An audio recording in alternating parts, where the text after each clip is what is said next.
Assalamualaikum warahmatullahi wabarakatuh.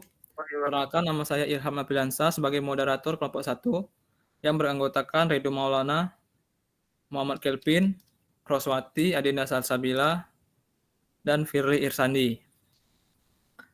Di sini judul proyek kami yaitu Micro Learning Platform.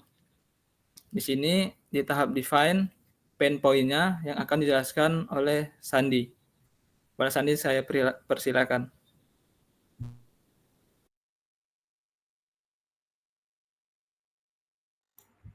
Baiklah, di sini kami ada 5 pain point. Yang pertama, yang satu, proses register atau login yang rumit. Kedua, performa aplikasi yang lambat saat digunakan. Ketiga, terlalu banyak iklan saat menggunakan aplikasi sehingga mengganggu saat belajar. Keempat, kualitas materi dan penjelasan yang kurang memadai sehingga materi susah untuk dipahami. Dan yang kelima, fitur tidak bisa diakses dan tampilan yang kurang menarik. Baiklah, di bagian home McWe, di sini ada 12 home McWe. Yang pertama itu bagian home McWe dari saya itu tampilannya menarik untuk meningkatkan kenyamanan pengguna. Tujuannya itu adalah menciptakan antarmuka pengguna yang estetis dan ramah pengguna. Yang kedua, meningkatkan kualitas materi dan cara penyampaian agar lebih mudah dipahami, yaitu berfokus pada penyajian materi yang berkualitas dan disusun dengan cara yang memudahkan pengguna memahami informasi yang disampaikan. Selanjutnya, home McWe di bagian Roswati akan dijelaskan sama Roswati. Mengoptimalkan proses loading agar aplikasi dapat dimulai lebih cepat. Proses loading yang cepat merupakan aspek penting untuk menciptakan pengalaman pengguna yang nyaman dan efisien. Saat pengguna membuka aplikasi, waktu loading yang lama dapat menurunkan minat dan kesabaran pengguna. Bahkan bisa berpotensi membuat mereka berpindah ke aplikasi lain yang lebih responsif. Nah, dalam hal ini, kita bisa mengoptimalkan waktu loading yang dapat membantu aplikasi terasa lebih cepat dan responsif. Dengan begitu, kita bisa memberikan kesan yang lebih baik bagi pengguna. Kemudian, yang kedua itu ada mempercepat waktu respon aplikasi untuk meningkatkan pengalaman pengguna. Kecepatan respon aplikasi merupakan salah satu faktor utama yang mempengaruhi kepuasan pengguna. Saat pengguna berinteraksi dengan aplikasi, mereka mengharapkan respon yang cepat terhadap setiap tindakan yang dilakukan. Maka dari itu, respon yang lambat dapat menimbulkan frustasi dan membuat pengguna merasa bahwa aplikasi tersebut tidak efisien atau tidak stabil. Baiklah, untuk penjelasan home McWe Adinda akan dijelaskan sama Adinda Salsabila. Baiklah, di sini saya akan menjelaskan home McWe Adinda Salsabila meningkatkan konten lebih interaktif agar pengguna dapat belajar dengan cara yang lebih menyenangkan dan efektif. Bertujuan untuk dapat menambahkan fitur kuis, diskusi, atau game-based learning yang membuat belajar lebih menarik dan mendorong keterlibatan aktif, di mana pengguna merasa termotivasi untuk mencapai target belajar mereka. Dengan cara ini, pengguna tidak hanya menyerap informasi tetapi juga lebih aktif terlibat dan termotivasi untuk terus belajar. Yang kedua, menciptakan sistem evaluasi yang efektif dalam micro-learning di aplikasi untuk pengguna memahami materi. Untuk memastikan bahwa pengguna benar-benar memahami materi yang telah dipelajari, menyediakan tes atau kuis yang relevan setelah setiap modul micro-learning untuk menilai pemahaman pengguna disertai dengan umpan balik instan agar memberikan kesempatan untuk memperbaiki kesalahan dan memperkuat pemahaman. Baiklah, untuk home McWe bagian Kevin akan dijelaskan sama Kevin. Baiklah, di sini saya akan menjelaskan home activity saya. Yang satu, mengidentifikasi dan mengatasi bottleneck yang memperlambat kinerja aplikasi. Bertujuan untuk membantu tim untuk mengidentifikasi hambatan utama yang mengganggu kinerja aplikasi serta mencari cara efektif untuk mengatasinya. Yang kedua, meningkatkan efisiensi penggunaan jaringan untuk meminimalisir lag saat aplikasi digunakan secara online, bertujuan untuk meningkatkan efisiensi penggunaan jaringan untuk meminimalisir lag saat aplikasi digunakan secara online, berfokus pada strategi untuk memastikan aplikasi tetap responsif dan cepat meskipun bergantung pada koneksi jaringan. Dan itu saja dari saya. Baiklah, untuk home activity Muhammad Firlisani akan dijelaskan. Baiklah, di sini saya akan menjelaskan home activity saya. Yang pertama, meningkatkan performa aplikasi agar lebih cepat saat digunakan, yang berarti membuat aplikasi menjadi lebih responsif dan efisien, sehingga pengguna dapat mengakses fitur dan konten tanpa penundaan yang mengganggu. Performa yang baik pada aplikasi mencakup kecepatan pemrosesan, waktu loading yang singkat, serta pengalaman pengguna yang lancar tanpa hambatan teknis. Yang kedua, mengurangi gangguan dari iklan saat pengguna sedang belajar, berarti menyesuaikan cara penyajian iklan agar tidak mengganggu konsentrasi pengguna ketika mereka sedang fokus menyelesaikan tugas atau belajar. Dalam konteks aplikasi pendidikan seperti Brandly, iklan dapat menjadi sumber gangguan jika muncul terlalu sering, berada di posisi yang menghalangi konten, atau memiliki elemen yang terlalu mencolok. Terakhir dari home activity dari kelompok kami akan dijelaskan oleh Ridho Maulana. Oke, saya akan membacakan home activity yang pertama. Pertimbangkan mengembangkan progres sains agar pengguna dapat melanjutkan belajar di perangkat manapun tanpa kehilangan data. Progress sains adalah fitur dalam aplikasi yang memungkinkan data pengguna seperti kemajuan, pembelajaran, catatan, dan aktivitas terakhir disimpan dan disinkronkan secara otomatis di berbagai perangkat. Lalu penjelasan lebih detail, penyimpanan cloud, data kemajuan pengguna disimpan di server cloud sehingga dapat diakses dari di mana saja.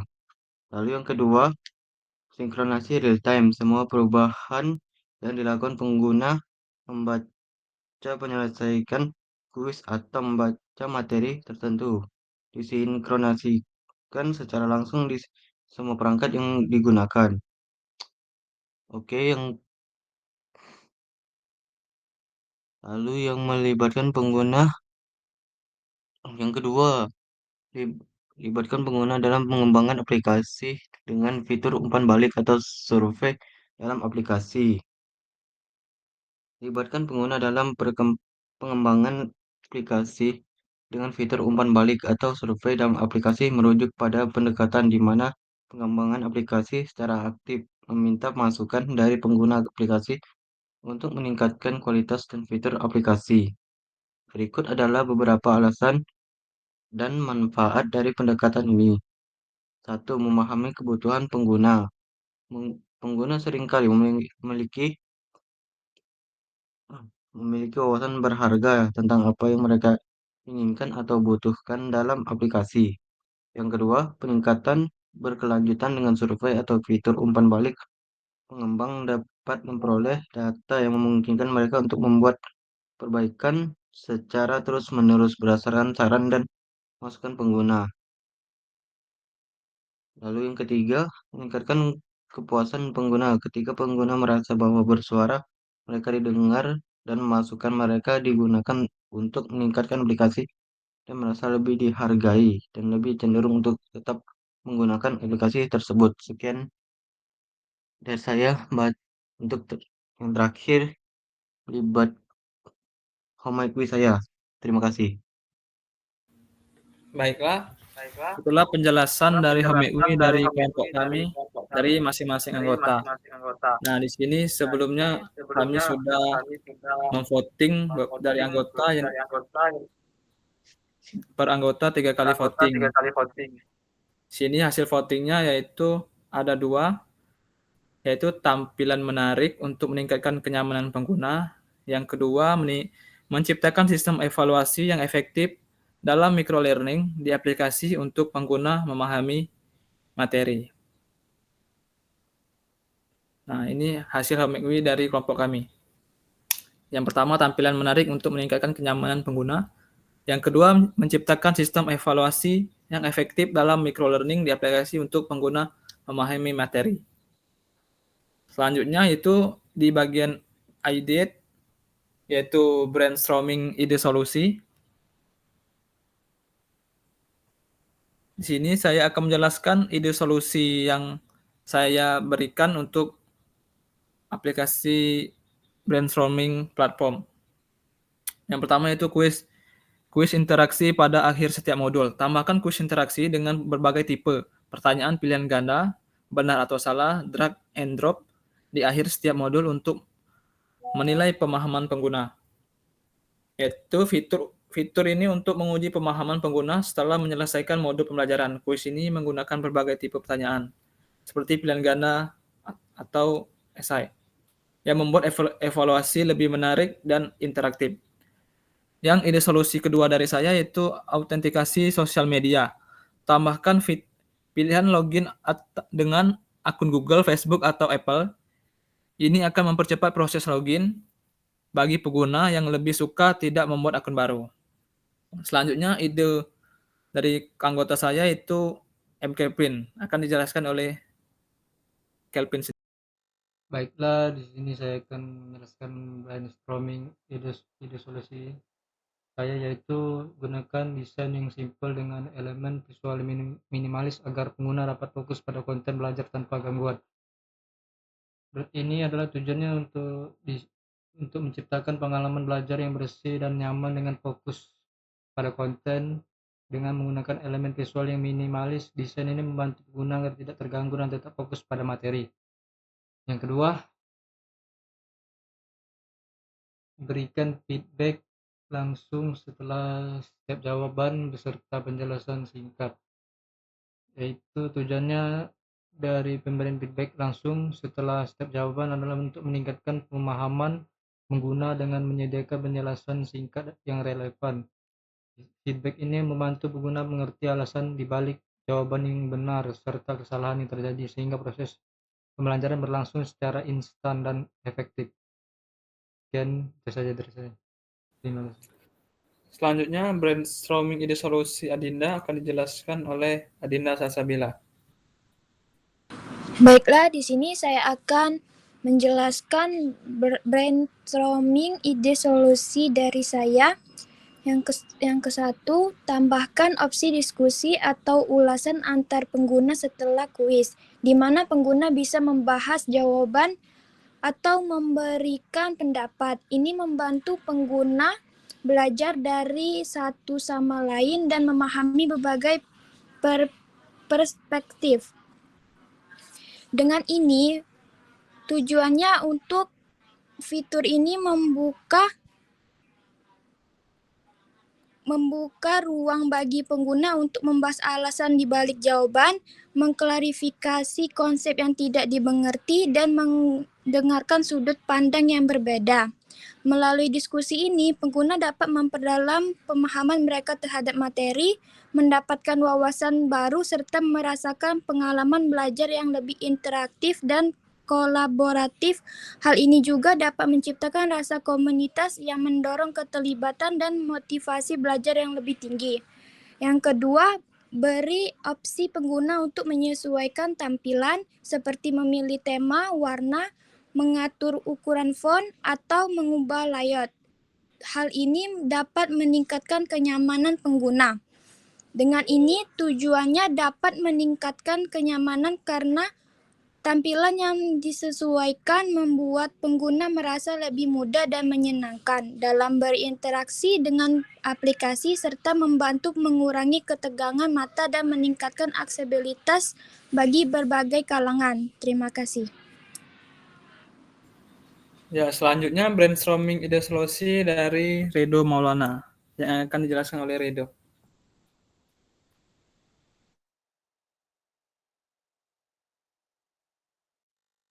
Oke, saya akan membaca dari brainstorming animasi progres yang terlihat tampilkan tampilkan animasi progres memperlihatkan perkembangan belajaran pengguna dalam bentuk bar atau diagram. Yang kedua, mode offline dan penyelarasan otomatis penyimpanan lokal simpan sementara data di perangkat pengguna saat mereka belajar dalam mode offline. Sekian dari saya dari brainstorm ide solusi. Baiklah, selanjutnya brainstorming ide solusi dari Muhammad Firly Sandi. Boleh dijelaskan? Baiklah, di sini saya akan menjelaskan brainstorming ide solusi saya. Yang pertama, gunakan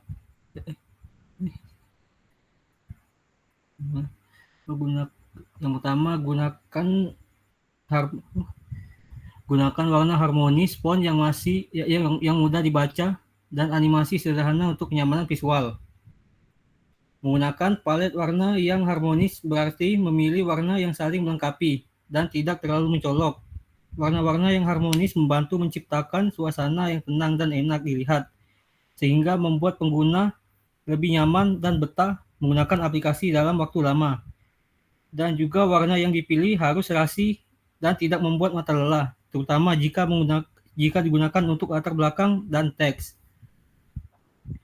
Baiklah, yang kedua, setelah menyelesaikan modul, berikan kuis singkat yang menguji pemahaman konsep utama. Kuis bisa dalam bentuk pilihan ganda, benar atau salah, atau soal isian singkat. Baiklah, kuis ini dirancang untuk menguji pemahaman pengguna terhadap konsep utama yang telah mereka pelajari di modul sebelumnya. Dengan adanya kuis ini, pengguna mendapatkan kesempatan untuk meninjau dan memperkuat pemahaman mereka terhadap materi sebelum melanjutkan ke topik baru. Sekian dari saya. Selanjutnya, ide solusi dari Roswati. Boleh dijelaskan? Terima kasih. Di sini berikan feedback langsung setelah pengguna menjawab kuis, baik jawaban mereka benar atau salah. Tujuannya itu untuk memberikan feedback langsung setelah menjawab kuis itu bisa membantu pengguna lebih memahami apakah jawaban mereka benar atau salah. Dengan cara ini, pengguna bisa belajar lebih efektif dan merasa termotivasi untuk terus melanjutkan pembelajaran mereka. Dan yang terakhir, itu ada pilih warna yang tidak terlalu mencolok, tetapi tetap kontras dan mudah dibedakan. Gunakan font yang jelas dan ramah untuk berbagi ukuran layar. Contohnya seperti teks utama dengan warna gelap, hitam atau abu-abu, dan elemen penting dengan warna yang lebih terang, seperti warna biru atau hijau lembut. Kemudian, pastikan kontras cukup untuk keterbacaannya. Dan juga pastikan desain responsif agar tampilan tetap nyaman di berbagai ukuran layar dengan menyesuaikan ukuran font dan jarak antar elemennya. Baiklah, itulah penjelasan brainstorming ide solusi dari masing-masing anggota kelompok 1. Yang selanjutnya itu ya adalah tahap affinity diagram. Yang ada 4 fitur, yaitu fitur pembelajaran, autentikasi dan pengalaman pengguna, interaksi pengguna, dan desain dan tampilan. Yang akan dijelaskan oleh Muhammad Kelvin. Baiklah, di sini saya akan menjelaskan fitur pembelajaran. Yang satu adalah kuis interaktif pada akhir setiap modul. Tambahkan kuis interaktif dengan berbagai tipe pertanyaan pilihan ganda, benar atau salah, drag and drop di akhir setiap modul untuk menilai pemahaman pengguna.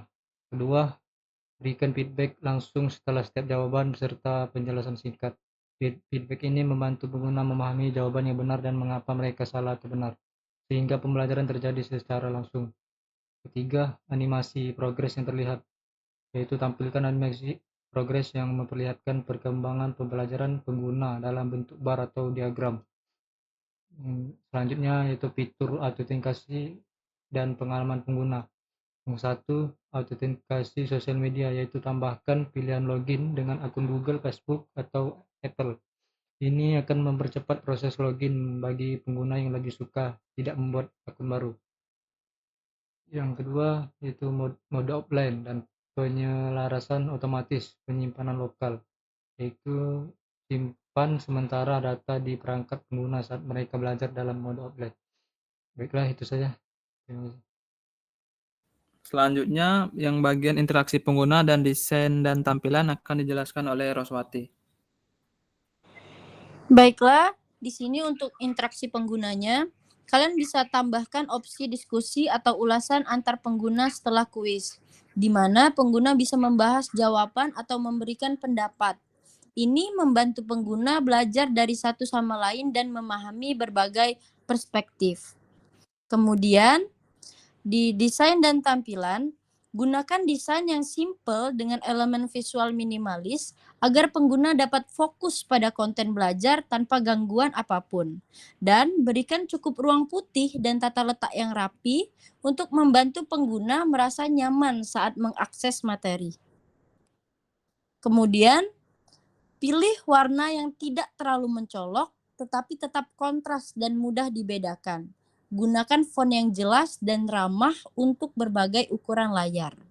Dan yang terakhir, gunakan warna harmonis, font yang mudah dibaca, dan animasi sederhana untuk kenyamanan visual.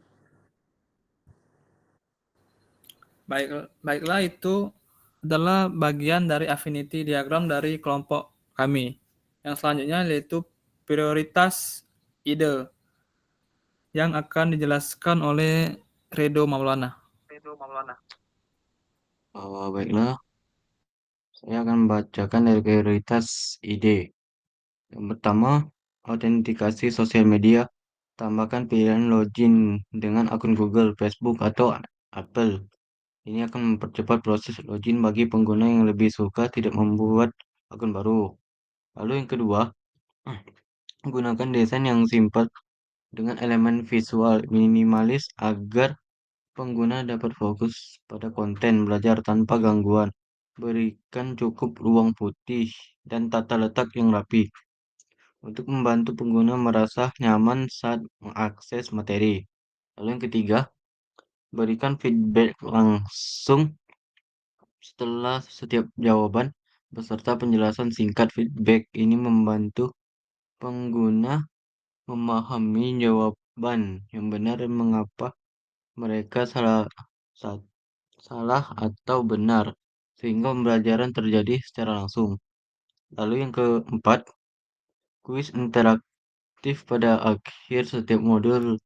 Tambahkan kuis interaktif dengan berbagai tipe pertanyaan pilihan ganda, benar atau salah, drag and drop di akhir setiap modul untuk menilai pemahaman pengguna. Yang terakhir, mode offline dan penyelarasan otomatis penyimpanan lokal. Simpan sementara data di perangkat pengguna saat mereka belajar dalam mode offline.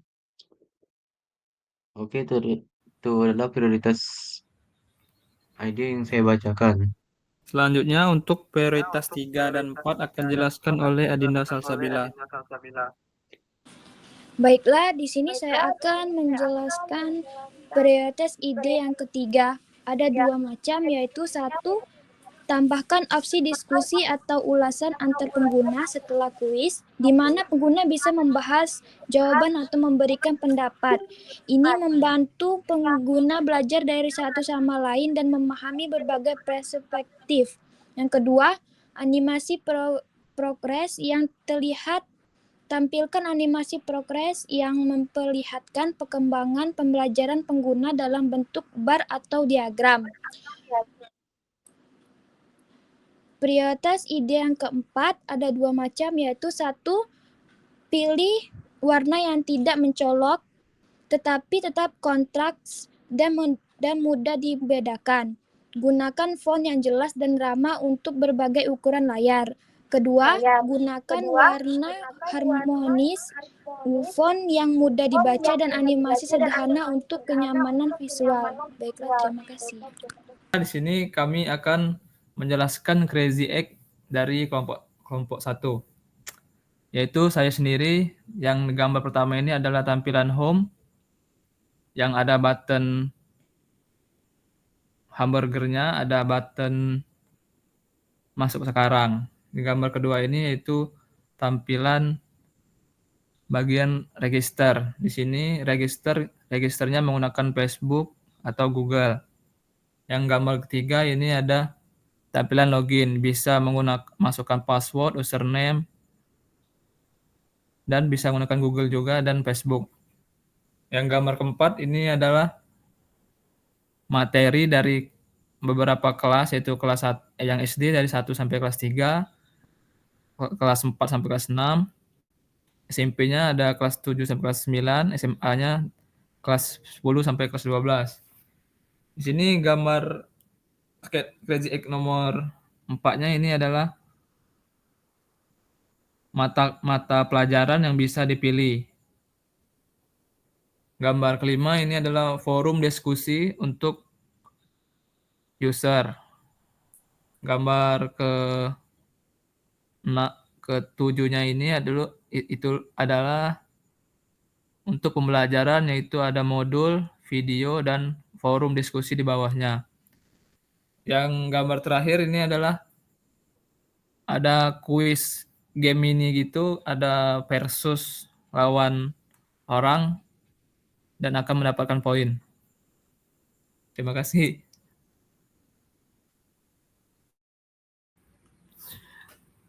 Baiklah, di sini saya akan menjelaskan Crazy Egg punya saya. Yang pertama ada use die chip, diagram di tengah yang tampaknya menunjukkan ringkasan progres kursus. Text course CD dan cues mungkin adalah elemen yang menunjukkan modul atau topik dalam kursus. Yang kedua, ada tombol searching, kotak pencarian dengan daftar topik yang dapat dicari. Seperti apa yang dimaksud dengan UI UX dan apa itu multimedia. Yang ketiga, ada learning, grafik batang yang mungkin menunjukkan kemajuan belajar atau tingkat pemahaman pengguna dari waktu ke waktu. Yang keempat, ada daily quiz, bagian untuk kuis harian yang bersifat interaktif. Ada daftar pilihan atau pertanyaan yang mungkin terkait dengan pembelajaran. Yang kelima, ada short video. Bagian ini berisi video pendek untuk tujuan pembelajaran. Yang keenam, ada nomination, grafik batang yang mungkin menunjukkan statistik penyelesaian kursus atau pelajaran tertentu. 7. Ada Q's Dart. Bagian ini juga memiliki diagram yang menunjukkan atau pelacak kemajuan kursus, tampaknya berfungsi untuk memantau seberapa jauh pengguna telah menyelesaikan materi. Dan yang ke-8, ada quiz result. Terdapat simbol medali atau penghargaan untuk menampilkan hasil kuis. Hasil kuis kemungkinan menunjukkan peringkat atau skor.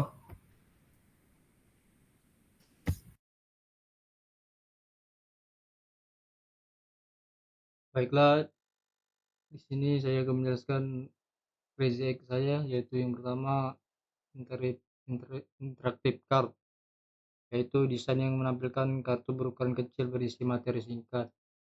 Yang kedua, progress bar, yaitu layar utama menunjukkan progres belajar dengan indikator bar berwarna yang bergerak sesuai persentase penyelesaian. Ketiga yaitu badge atau achievement, yaitu sistem reward yang memberikan sertifikat setelah menyelesaikan modul. Yang keempat, tampilan forum, yaitu halaman yang terdiri dari video atau forum-forum seperti pembelajaran singkat. Yang kelima adalah kuis, yaitu berupa pertanyaan seperti apa itu GPT, dan serta jawabannya ada berupa pilihan ganda dan drag and drop, yaitu memindahkan jawaban ke kotak yang harus ditempatkan. Yang keenam adalah leaderboard atau disebut papan ranking, yaitu tampilan pengguna dengan melihat progres belajar mereka yang dibandingkan pengguna lain. Yang ketujuh ialah short video system, yaitu seperti video pembelajaran atau tutorial untuk belajar. Yang ke-8 yaitu sistem checklist materi, yaitu berupa seperti membaca materi apabila sudah otomatis terchecklist. Sekian, itu saja dari saya. Terima kasih. Baiklah, di sini saya akan menjelaskan Crazy 8 punya Adinda Salsabila. Di gambar 1, halaman utama platform dengan logo atau nama microlearning platform, terdapat tombol G atau Google dan F atau Facebook yang kemungkinan adalah opsi login cepat menggunakan akun Google atau Facebook, serta tombol untuk memulai atau mendaftar. Yang kedua, gambar kedua, halaman login atau halaman untuk login ke platform. Pengguna diminta memasukkan username atau email dan password. Ada tombol masuk untuk login serta opsi login dengan Google atau Facebook. Di gambar ketiga, yaitu halaman beranda. Di sini halaman utama setelah login. Terdapat beberapa ikon untuk mengakses fitur seperti ketik, kamera, dan suara. Ada juga beberapa tombol yang memungkinkan untuk mengakses fitur lain atau mengatur tampilan halaman.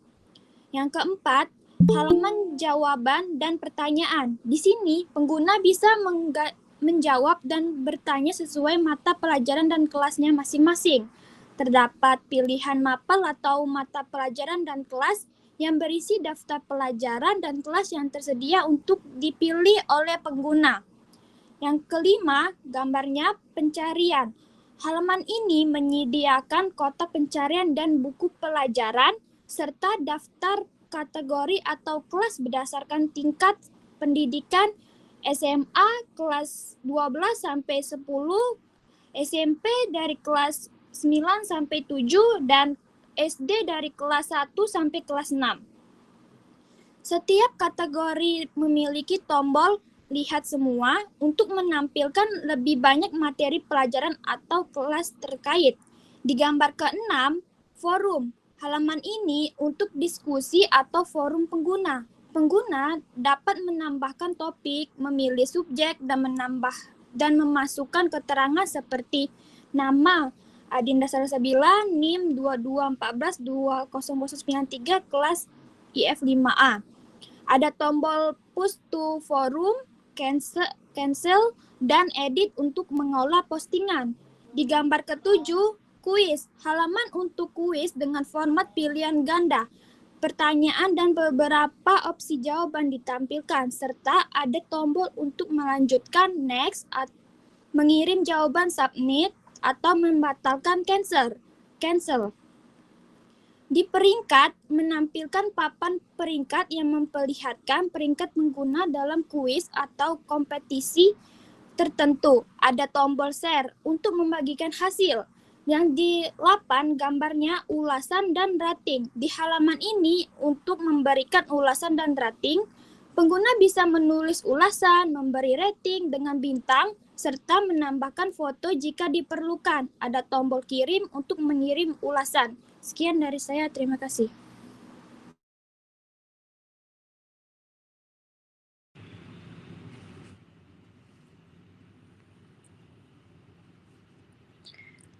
Baiklah, akan saya lanjutkan.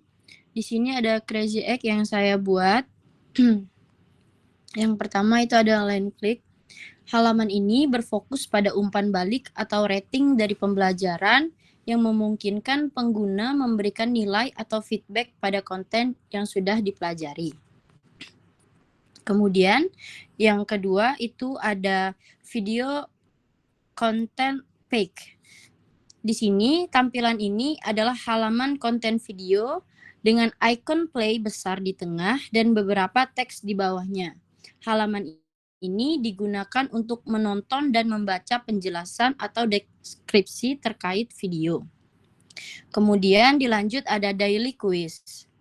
Daily quiz ini merupakan halaman kuis harian dengan sistem seperti indikator, checklist, dan daftar pertanyaan. Terdapat beberapa elemen yang menunjukkan bagian soal atau opsi pilihan yang bisa diisi oleh penggunanya masing-masing. Kemudian dilanjut ada learning checklist. Nah, tampilan ini itu adalah daftar checklist pembelajaran. Jadi, setiap item pada daftar ini memiliki kotak centang atau checkbox yang bertujuan untuk memudahkan pengguna melihat apa yang sudah diselesaikan dan apa yang belum diselesaikan. Kemudian dilanjut ada learning. Tampilan ini terlihat seperti dashboard atau sistem pemantauan kemajuan. Di sini ada grafik batang yang mungkin menunjukkan progres pembelajaran pengguna. Nah, elemen-elemen ini yang dapat membantu pengguna untuk melihat kemajuan mereka dalam mencapai target pembelajaran mereka masing-masing. Dan kemudian ada learning hub. Nah, desain ini menunjukkan pusat atau hubungan pembelajaran yang diwakili oleh lingkaran utama di tengah dengan beberapa ikon di sekitarnya. Setiap ikon mungkin mewakili jenis konten atau modul pembelajaran yang berbeda-beda. Kemudian ada short video system. Tampilan ini menunjukkan sistem yang menyediakan video pendek, tutorial, dan pembelajaran. Ditampilkan dengan masing-masing ikon atau tanda checklist untuk menunjukkan status penyelesaian atau pemilihan konten. Dan yang terakhir itu ada interactive card. Kartu ini sudah didesain untuk menjadi interaktif untuk menampilkan informasi pembelajaran atau konten yang bisa dipilih pengguna untuk mengeksplorasi materi lebih lanjut.